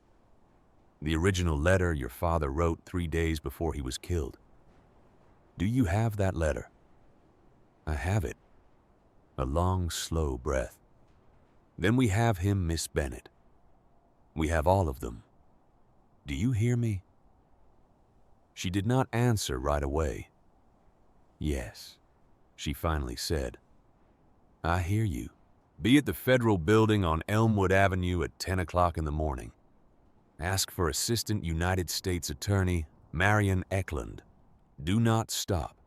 Do not turn back. Do not give that material to anyone in a uniform between here and there, unless Garrett Mercer is standing beside that uniform. We are going to put this man in a cage tomorrow, Hazel. Tonight you stay alive." The line went quiet. Hazel lowered the phone. Across the room, Ruth had already hung up her own. "Garrett is on his way," Ruth said. "How many men does he have?" "Tonight he has 6. By morning he will have everyone in this town who can carry a flashlight. Hazel looked at her mother. Marlene Bennett was standing in the middle of the kitchen, her own phone in her hand. She had not put on her coat. She had not put down the envelope. She was looking at her daughter the way a woman looks at her own life. Finally, after 15 years of looking away, "Mom," Hazel said. "Yes, I'm going to need you to be brave tomorrow." Her mother's chin trembled once, then it stopped. "Tell me what to do," she said. Sheriff Garrett Mercer arrived at the cabin in 11 minutes. He came up the dirt road in an unmarked truck, headlights off by way of the old logging spur. He was tall, 40 years old. He had the long, easy walk of a man who had grown up in these woods. He climbed the porch steps without hurry. He took off his hat at the door. "Miss Bennett." "Sheriff, Henry talked about you every Saturday morning for as long as I knew him. I will introduce myself proper. Another day. Tonight we have work to do." He stepped inside. He looked at Ruth. He nodded. He looked at Marlene. He nodded again. He looked at the open compartment under the lifted floor stone. He nodded a third time with something close to reverence. "3 trucks at the head of your drive," he said. 2 more on the back road by the old Carmichael place. They have the property bracketed. They are not going to do anything tonight on this side of the line. Too many lights, too many witnesses. They want you out on the road. They want it to look like an accident. That is the only kind of work they know how to do." "How do we get her to Burlington?" Ruth said. Garrett Mercer turned to Hazel. "Miss Bennett, what is in your car right now?" "Clothes, a duffel bag, a photograph of my father." "Anything they want?" "No." "Good. Then your car is the decoy. You leave the cabin in your car at 5 in the morning. You drive south on Old Mill and you drive slow and you let them follow. You make it easy for them. About 1 mile down, just past the dead oak, you will see a small turnout on the right. You pull in. You step out. You hand the keys to your mother." Marlene's head came up. "You will be driving on Mrs. Bennett, south, to the highway, to the rest stop at exit 6. You will be on the phone the entire time with my deputy. They will follow you the whole way because they will believe you are her. By the time they understand they have followed the wrong car, your daughter will be in Burlington. What about her? Hazel will get into my truck. We will go out the back. We will take the logging road over the ridge to Route 12. We will pick up Ruth's nephew at the fork. He has been driving these mountains for 20 years, and he could do it blindfolded. He will take her the rest of the way. By the time those men in the trucks understand any of this, the evidence will be on the desk of a federal prosecutor." Hazel looked at her mother. "Mom," she said. "I can do it," Marlene said. "They might come up beside you. They might try to run you off the road." "I know. If they do, I will not stop. I will not stop, Hazel. Not for anything. I promise you. I will keep driving until somebody tells me it is over." Hazel walked across the kitchen. She put both her arms around her mother for the first time in many years. Marlene Bennett held very still, as if she did not quite believe it was happening. Then her arms came up slowly, and she held her daughter back, and she held on very tight, and she did not let go for a long time. Ruth by the door looked away. Garrett Mercer studied the back of his hat. After a while, Hazel stepped back. "Sheriff," she said, "there is one more thing." She went to the small wooden box on the table by the fireplace. She lifted the lid. She took out the silver pocket watch her grandfather's father had carried, and his grandfather before him. the watch she had found in the last compartment beneath the floor. She put it in her jacket pocket. "I will be back for the rest," she said. "I will keep the cabin lit," Ruth said softly. "I will keep it lit until you walk back through that door." At 4:45 in the morning, Hazel Bennett stepped out onto the porch of her grandfather's cabin, alone in her own jacket and her own boots, with the leather portfolio and the letter from her father and the small bank bag of cash and her grandfather's notebook tucked under one arm in a canvas sack. The air smelled like frost. She walked to her car. She opened the door. She slid in. She turned the key. The Civic coughed once, caught. She backed slowly out of the cabin's drive headlights on low gravel, popping softly under the tires. At the end of the driveway, the 3 black trucks waited. She turned onto Old Mill Road. She drove south. The trucks pulled out behind her.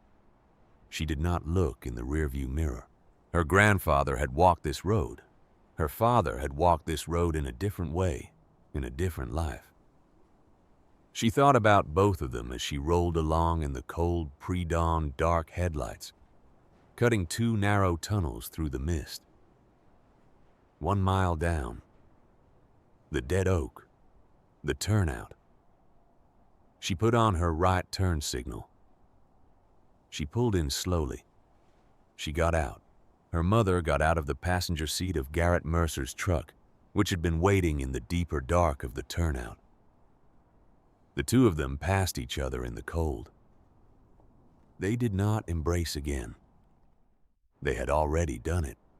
Marlene Bennett got behind the wheel of the Civic. She put the car in drive. She pulled out onto Old Mill Road and continued south slow and steady in her daughter's car, with her hands at 10 and 2. A minute and a half later, the 3 black trucks rolled past the turnout and followed her one by one around the curve and out of sight. Hazel did not breathe until the last truck was gone. Then Garrett Mercer's voice came out of the dark from the open passenger door of his truck. "Now, Miss Bennett, now we move." The drive over the ridge took 40 minutes. Garrett Mercer drove the way he walked, unhurried, sure. He did not turn on the headlights for the first 3 miles. He drove by the gray pre-dawn light and by the dark shape of the road and by something he seemed to carry in his hands that had nothing to do with sight. He talked while he drove. He told her about her grandfather. He told her about the time Henry Bennett had spent 6 weeks restoring the steeple on the First Methodist Church for free because the congregation could not afford it. He told her about the time Henry had taught him to drive a 16-penny nail in 3 strokes when he was 9 years old. He told her about the time Henry had walked into the sheriff's department with a thermos of coffee on a January morning 10 years ago and said, "Garrett, I need you to know something. There is a man named Vincent Carter, and one day my granddaughter is going to walk into your office and she is going to need you. I want you to remember the name." "I have remembered the name Miss Bennett," Garrett Mercer said. "For 10 years I have remembered the name." He drove her down off the ridge as the sun came up. At the fork of Route 12 and County Road 9, a battered green pickup truck was waiting at the shoulder. The man behind the wheel was about 60, heavy beard, wool cap. He nodded once at Garrett through the windshield. Hazel got out. Garrett walked her over. "This is Calder Hawthorne," he said, "Ruth's nephew. He runs the timber operation up on the north slope. He drove these mountains in the dark before he could read. He is going to take you the rest of the way." Calder Hawthorne tipped his cap. "Miss Bennett." "Mr. Hawthorne, my aunt asked me to bring you to Burlington in one piece. I will bring you to Burlington in one piece. Hop in." Hazel turned to Garrett Mercer. "Sheriff?" "Yes." "My mother. I have a deputy 3 cars behind her, Miss Bennett. She's going to be all right. You worry about Burlington." We will worry about the rest." Hazel got into the green pickup. Calder Hawthorne put it in gear. They pulled onto Route 12 and turned north. In the rearview mirror, Garrett Mercer watched them go. Then he turned his truck around and drove very, very fast in the other direction. About an hour later, on a stretch of Interstate 91, north of White River Junction, a black pickup truck pulled up alongside a battered silver Honda Civic. The driver of the truck rolled down his passenger window. Marlene Bennett, behind the wheel of her daughter's car, did not look over. She kept her hands at 10 and 2. She kept her eyes on the road. She kept her foot steady on the gas. The truck stayed beside her for a long quarter mile. The man in the passenger seat leaned out. He pointed at her. He yelled something she could not hear and did not need to hear. She lifted her foot. She braked. She let the truck slide past. The moment its taillights cleared her front bumper, she eased back onto the gas. A second truck slipped up behind her. Marlene Bennett looked in her rearview mirror for the first time since she had pulled out of the turnout. She saw the second truck. She saw the rifle briefly in the second man's lap. And then she saw half a mile back the steady, unhurried flashing of a Vermont state trooper's lights coming up fast in the left lane. Behind that trooper, another. Behind that one, a third. Marlene Bennett, twice a widow in spirit, if not in fact mother of one daughter, smiled for the first time in 15 years. Then she did exactly what the deputy on the phone had told her to do. She moved over to the right lane. She slowed to 40. She let the troopers come. Calder Hawthorne brought Hazel into Burlington at 9:46 in the morning. He pulled up to the curb in front of the federal building on Elmwood Avenue. A tall stone building with bronze doors and a flagpole flying the United States flag and the state flag of Vermont. Across the street, a small park. A man in a long coat was sitting on a bench reading a newspaper. The man folded the newspaper. He stood up. He crossed the street. He was in his late 60s, tall, white hair cut short, a long, weathered face.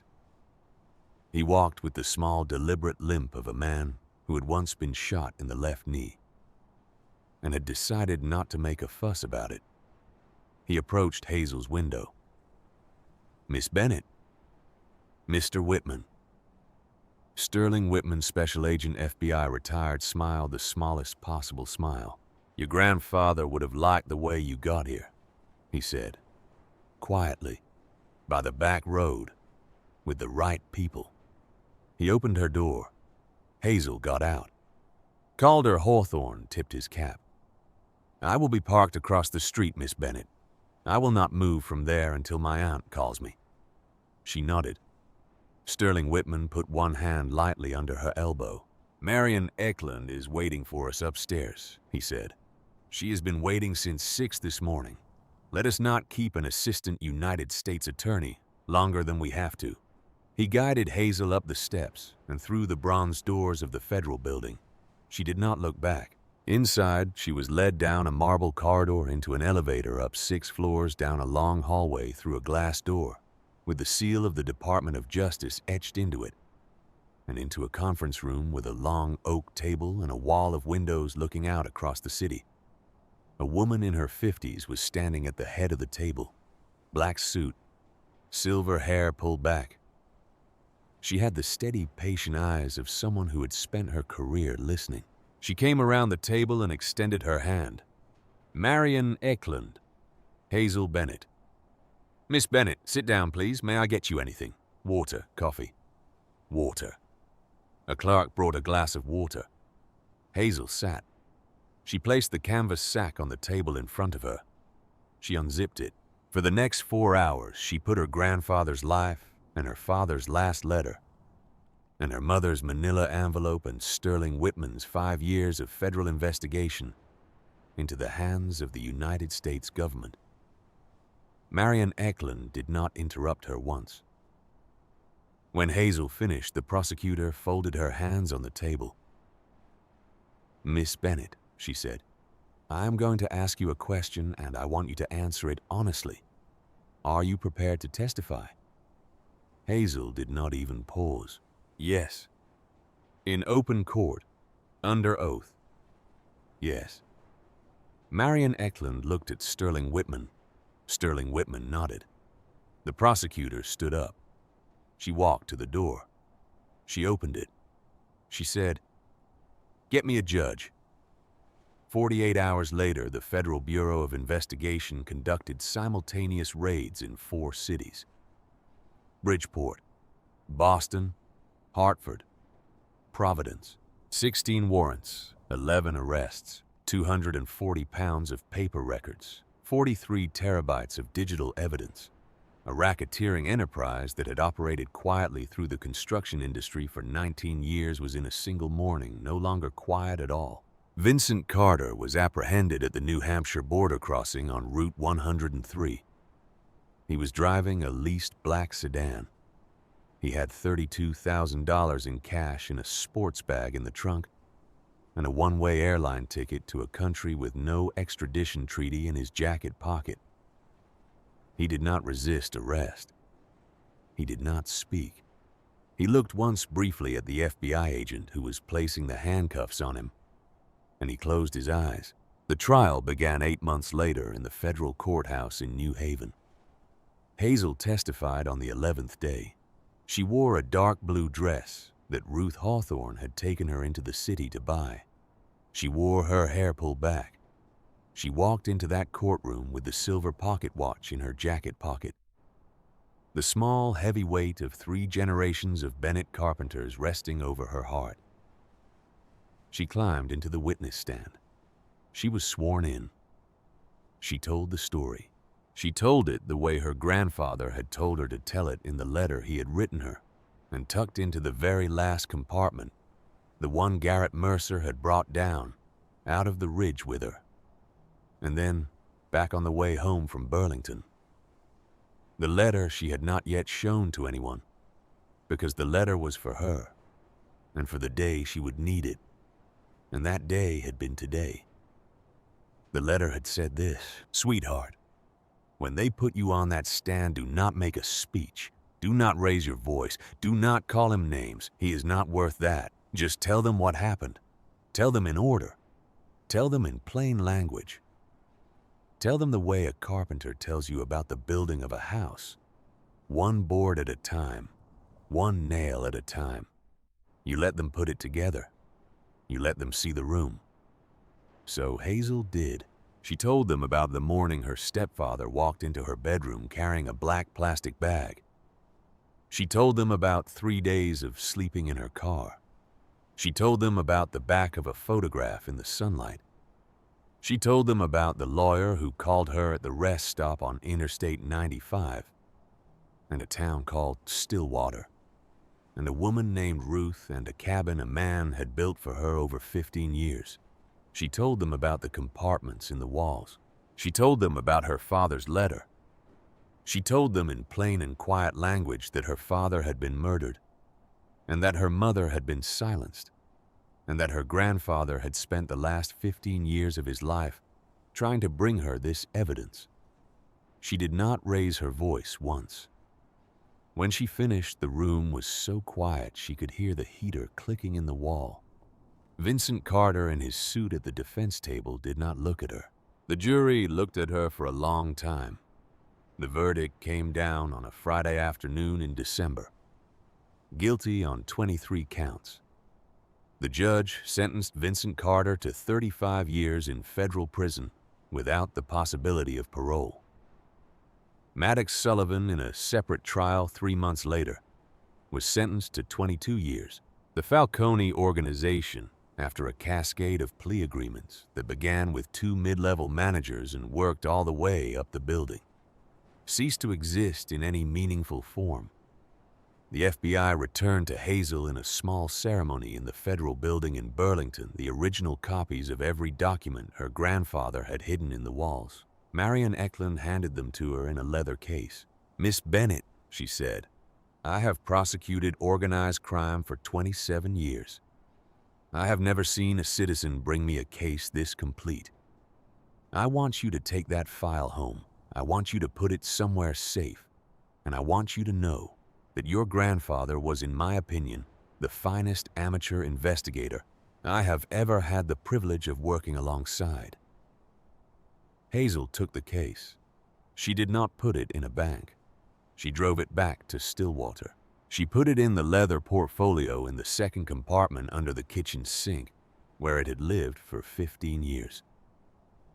The morning after she came home from New Haven after the verdict, Sterling Whitman drove out to the cabin. He brought a thermos of black coffee. He did not ring the bell. He just sat on the porch steps and waited until Hazel came outside. She sat down beside him. He poured her a cup. For a long while, neither of them spoke. The morning was clear. The pines were quiet. A red-tailed hawk circled slow over the clearing behind the cabin. After a while, Sterling Whitman set his cup down. "There is one more thing," he said. "Your grandfather made me promise I would tell you, but only after the trial, only after the verdict. He was very specific about the timing." Hazel waited. "In the spring of 2024, your grandfather was diagnosed with pancreatic cancer, stage 4. The doctors gave him 6 to 9 months. They offered him chemotherapy and radiation.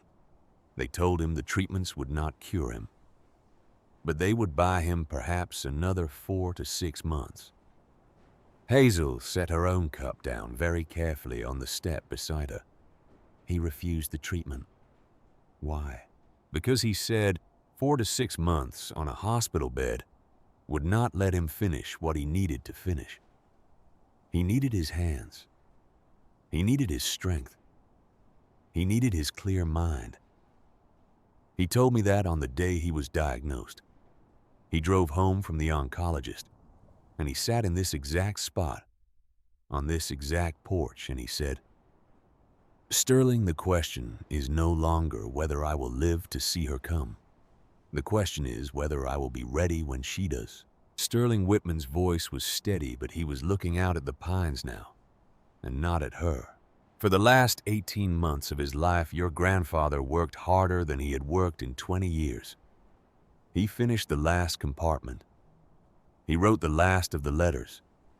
He came to see me every Thursday for 5 hours, and we mapped every connection, every shell company, every wire transfer, every bank account, every payment to every official.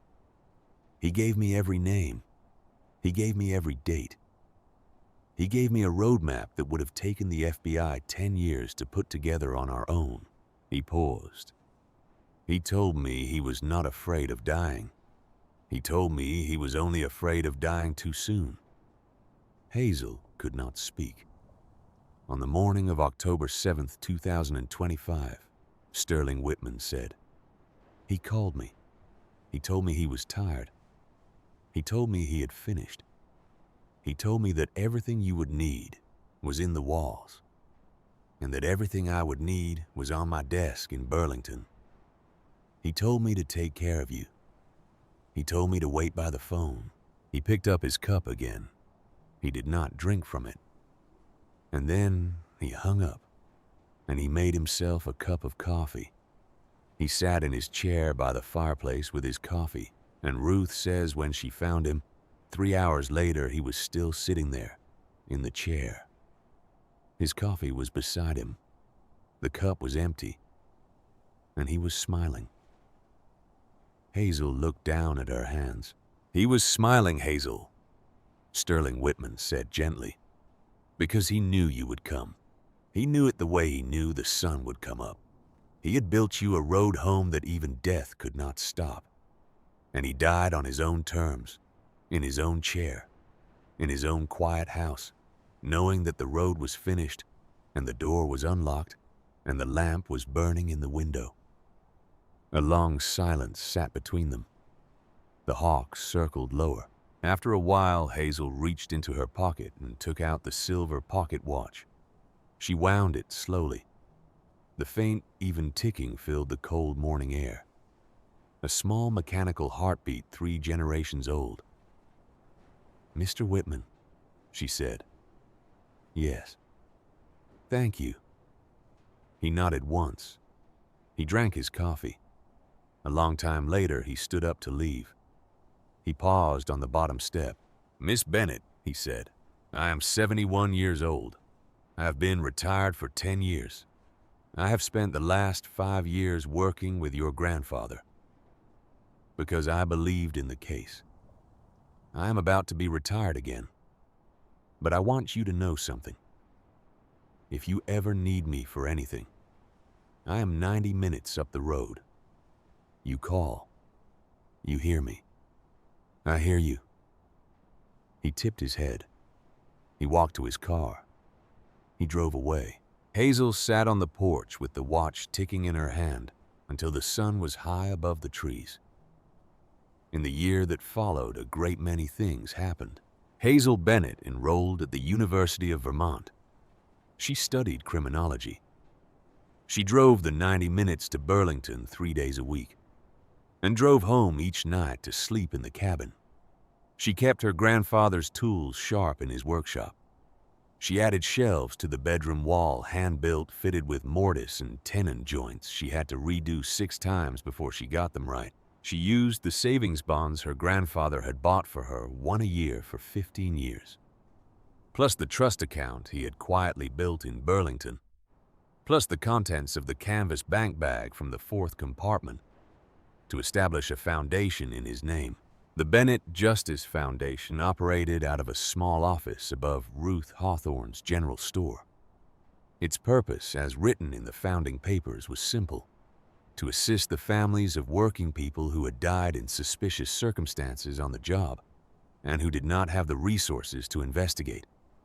In its first year, the foundation helped the families of 3 construction workers in 3 different states reopen closed cases. 2 of those cases resulted in indictments. Marlene Bennett moved to Vermont in the spring. She took a small apartment 2 blocks from the general store.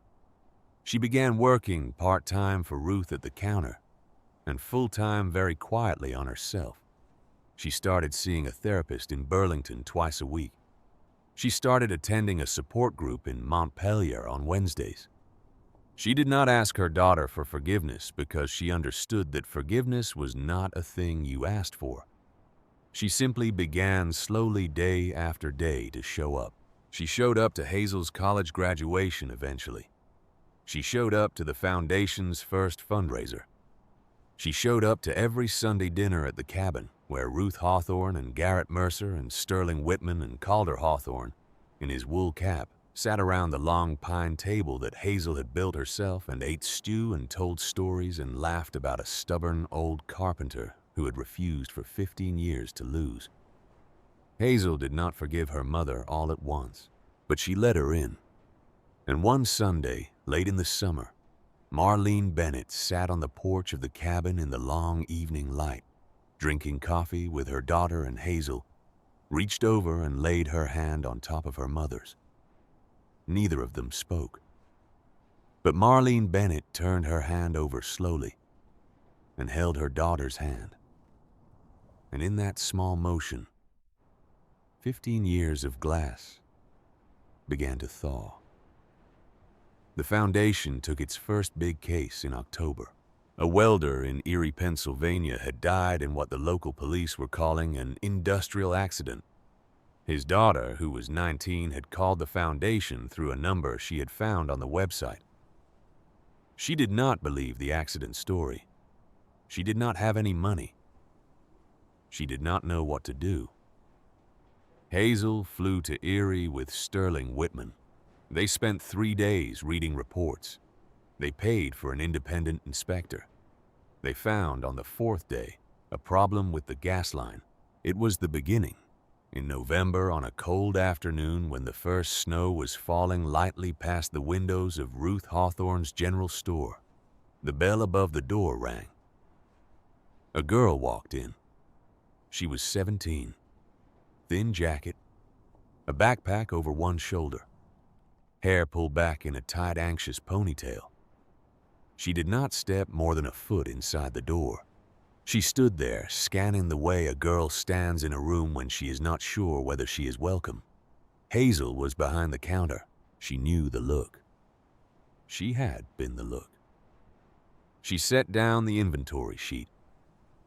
The girl walked slowly toward the back of the store. She stopped in front of the small refrigerator case where the sandwiches sat. She looked at the prices. She put one hand in her jacket pocket. She closed her fingers around what was in there. She did not have enough.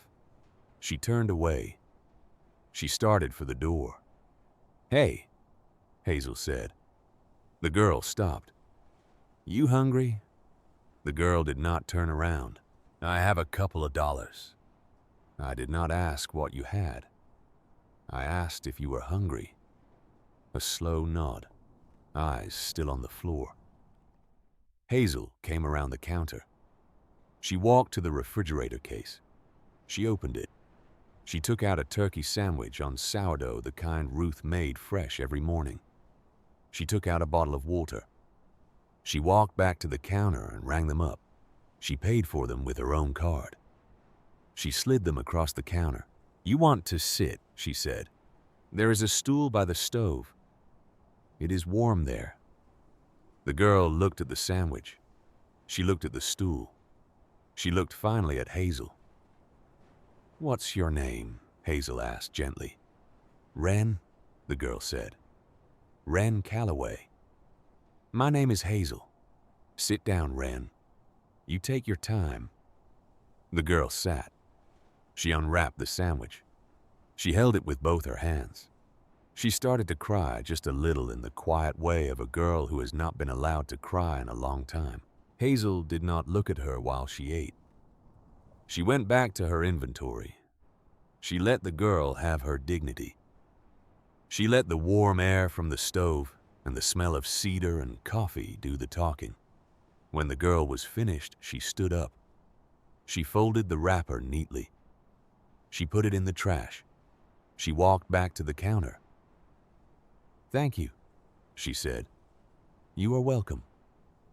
Hazel pulled a small white card from the holder beside the register.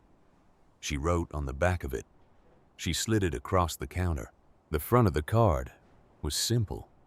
It said, "The Bennett Justice Foundation, Stillwater, Vermont." On the back, in Hazel's own steady hand, was a phone number. "You call this," Hazel said. "Anytime, day or night. If you need a place to stay, if you need a meal, if you need to talk, if you need a lawyer, if you need to disappear for a little while, we have a small house up the road. There is a room in it for you. You do not need to explain anything. You do not need to deserve anything. You just need to call." The girl took the card. She looked at it for a long time. She put it in her pocket, carefully, the way you put something away that you do not want to lose. "Thank you," she whispered. She walked out. The bell rang behind her. Hazel stood at the counter and watched her cross the parking lot. She watched her get into a small, dented car. She watched her sit in the driver's seat for a long time, without starting the engine. She watched her start to cry harder into both her hands, the way a person cries when they have just realized for the first time in a very long time that somewhere in the world, someone has just told them they did not have to carry it alone. Hazel stood at the window with her hand on the cold glass, and she watched. After a while, Ruth Hawthorne came out of the back room. She did not say anything. She just stood beside Hazel. She put one hand on her shoulder. "He would be so proud of you," Ruth said. "I know," Hazel whispered. On a clear evening in early winter, Hazel Bennett walked home from the store along Old Mill Road. The snow had stopped. The stars were coming out. Her breath made small white clouds in the cold air. When she got to the cabin, she did not go inside right away. She stood at the foot of the porch and she looked at it, at the cedar shingles weathered the color of wet stone. at the hand-carved trim above the door, at the long, true line of the roof, at the soft yellow light coming through the kitchen window, the lamp she had left on when she had gone into town that morning. A small wooden carving hung beside the front door now. She had made it herself in the workshop over the course of 3 weeks. It said in plain block letters, 3 words: "The Bennett House." She climbed the steps. She opened the door. The cabin was warm. The wood stove was burning low. The smell of cedar and coffee and yesterday's bread filled the air. She hung her coat on the hook. She set her bag on the chair. She walked to the fireplace. Above it, in a long row, she had set out a collection. On the left, the framed black and white photograph of 3 generations of Bennett carpenters in front of the First Methodist Church of Stillwater. July of 1972. In the center, a framed photograph of her father, 24 years old, in a denim jacket holding a baby in a yellow blanket. On the right, a framed photograph she had found in the very last hidden compartment, the one Sterling Whitman had told her about over coffee on the porch. It was a photograph she had not known existed. It had been taken in the summer of 2010. Her grandfather had set the camera on a tripod and used the timer. The photograph showed Henry Bennett, age 61, standing in this very kitchen. He was holding a 1-year-old baby on his hip. The baby was Hazel. He was smiling at the camera. The baby's small hand was wrapped tightly around his finger. On the back of the photograph, in his careful handwriting, he had written 4 words: "The day she laughed." Beside the photographs on the mantel itself sat the silver pocket watch. It ticked very softly in the warm air. Hazel reached up. She wound it gently. Then she sat down in the wooden chair beside the fireplace. The same chair her grandfather had been sitting in when Ruth found him on the morning of October 7th. The chair fit her perfectly. She looked into the fire. She thought about a girl in a Honda Civic at a rest stop on Interstate 95, about a black plastic bag and $52, about a voice on a telephone she had not believed, about a small white church on a hill she had never seen, about a hidden compartment behind a baseboard, about a letter from a father she had never known, written 3 days before he was killed. She thought about a man she had never met, a man who had refused for 15 years to lose, a man who had built her a road home, 1 board at a time, 1 nail at a time, 1 year at a time, knowing he would not live to walk it with her. A man who had hidden in the walls of a small cedar cabin in northern Vermont. The only thing that mattered, not the money, not the case, not the evidence, the proof in 100 quiet, careful, hidden ways, that she had been loved every single day of her life by someone she had never had the chance to know. And that, in the end, had been enough. That had been more than enough. Outside, the wind moved softly through the pines. Inside the cabin, her grandfather had built her Hazel Bennett sat by the fire, with the silver pocket watch ticking on the mantel, and the photographs of 3 generations of her family watching over her.